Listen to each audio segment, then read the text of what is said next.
I'll walk you through 5 parts of growth on YouTube. 1. How YouTube works. 2. How to pick the right ideas for your videos. 3. How to make people click on your video without tricking them. 4. How to make viewers watching longer. And 5. Why consistency is important. I run a video agency. I see the back end, what actually works. Important note here. What I'm going to tell you applies to those who create long-form videos in the first place. There might and will be things that can be applied to any kind of creators, but I will focus on mostly YouTube and mostly long-form. Part 1. How YouTube works. YouTube isn't a mystery, it's a matching system. It finds videos for viewers. It looks at your title and everything you said in the video. It also studies what you show on the screen. But if you don't know which content YouTube prioritizes, you will only win if you get lucky. So, to publish good videos year after year, you shouldn't probably rely on luck. It looks at 3 main things: your title, your description, and every word you said in the video. And as I said, it understands everything you show on the screen. If you're new to this, you have no history. The system doesn't know who is your ideal person is yet. Be incredibly clear with your context. Unclear titles won't make your videos better. Think of it like a job interview. If you don't tell them your skills, they won't hire you. If YouTube shows your video to, for example, 10 people and they don't like it, the system then deprioritizes your content. It thinks people are not interested in what you are making, and it simply gives them another video from another creator.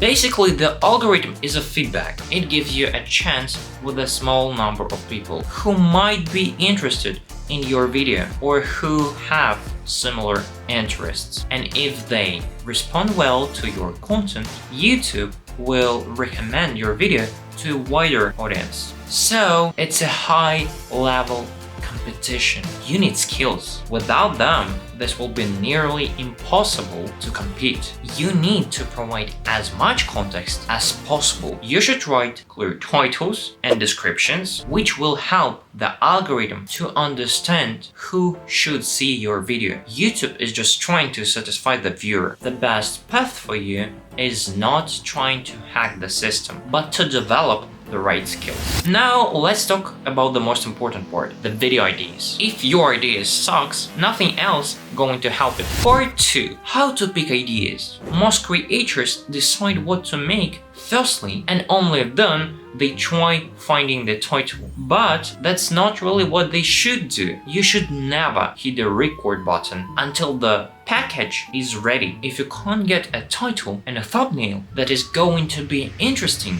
nobody will see the video. I've seen creators spending 20 hours editing their videos that gets no more than 100 views. Why? Because the idea was bad from the start. There are a lot of things that make good title actually good. It's about how that idea is perceived by the person constantly scrolling the feed. I don't want to say that I'm using some fancy concept like audience bridge. That concept was shown in this video from Nick Neiman, but of course you need to make some sort of connection to person's dreams and pains. For example, you want to review a new productivity app called Taskimaski. A title like Taskimaski app review has zero reach. People have no idea what Taskimaski is yet. Instead, connect this idea to a universal problem. For example, how I save 10 hours weekly using this app. Now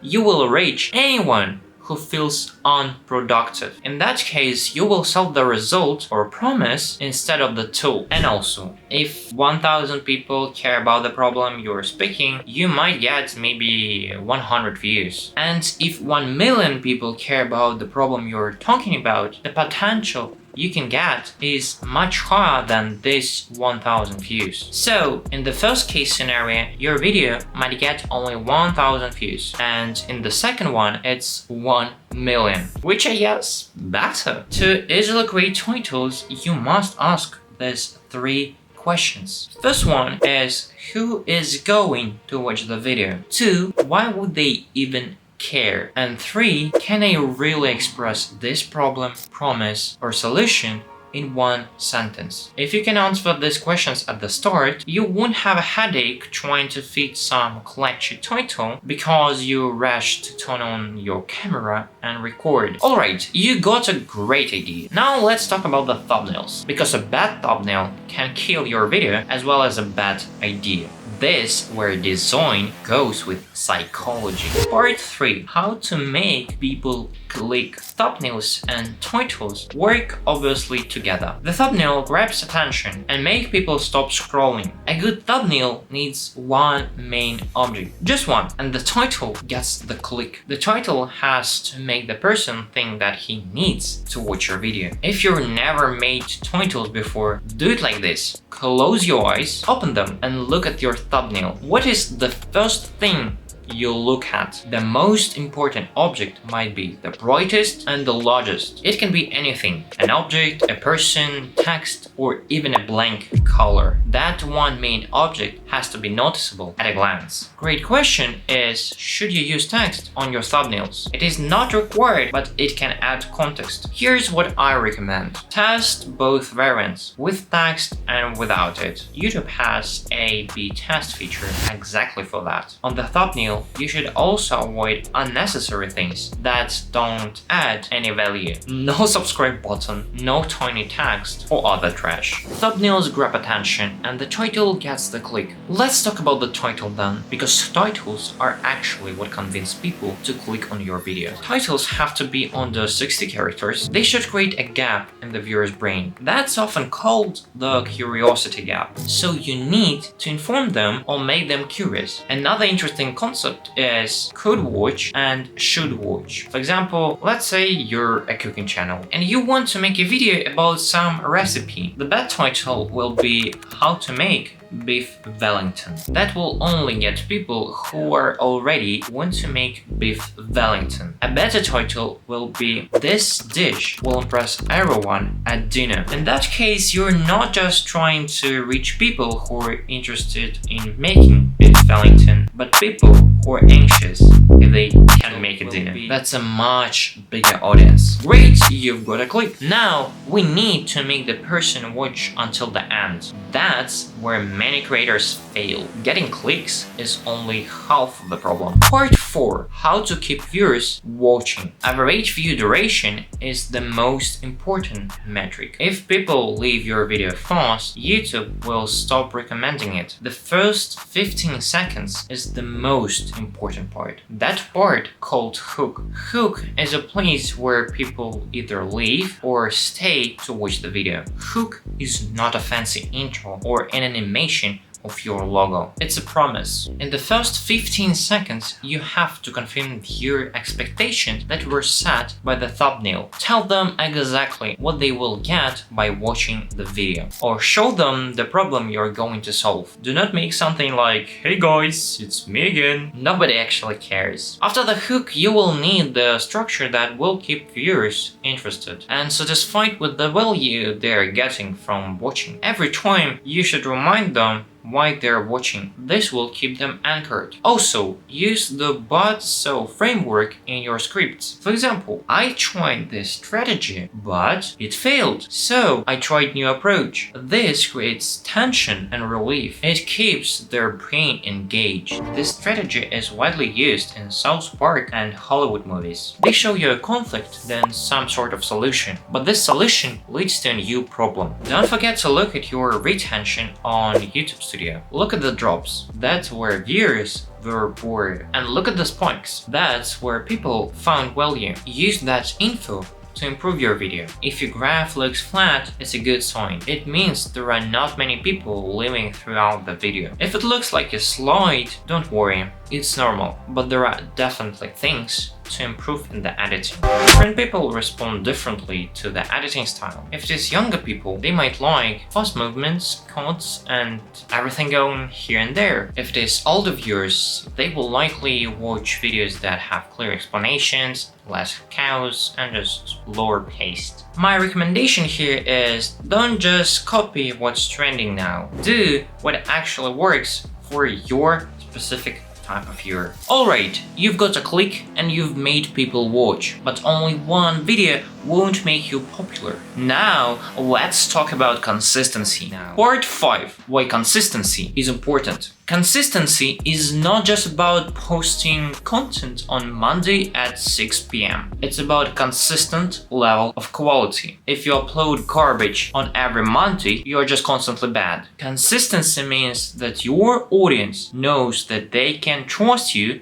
and rely on you. Actually, in the editing, I understand that to me, my own video sounds like a snake oil salesman. It's actually sad to me, but I'll try to make my future videos differently. As an advice from future me, I can say for you, just be yourself, and that's it. YouTube has changed. You need more touch points with the audience. It's no longer a good path to stay on one platform and think that there is no sense to expand. The more platforms you are on, the faster you can grow. That's because different people consume different content. Some watch only shorts, other people watch Instagram. I personally prefer long-form videos on YouTube, just an example. But there is a problem. Creating content for each platform would take a lot of time. So you need some kind of solution. For example, take your long-form videos and cut them into shorts. Post them on Instagram, TikTok, or Twitter. Try to be everywhere without doing extra work. That will help you connect with the audience better. Also, don't forget to develop new skills. Learn how to edit better, how to write better scripts, how to do better lighting. The creator with the most skills wins the game. I guess I know what you're thinking right now. How am I supposed to do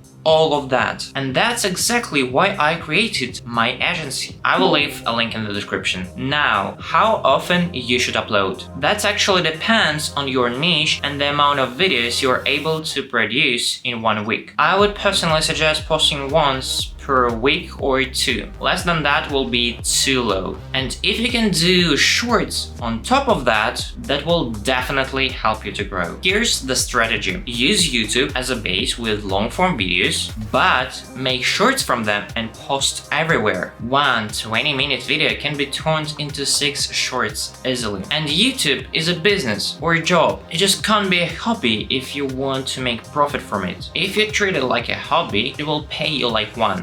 Many creators quit YouTube too quickly. They upload a few videos and they understand that they're not good and they leave. Don't be that person. Give yourself at least 6 months to experiment. YouTube reward who posts consistently. To be real, your first video can get 50 views. Second can get 30. Your 10th video might get 500 views. But then something happened and you've got 50,000 views on your next video. Thank you for watching and I'll see you in the next one.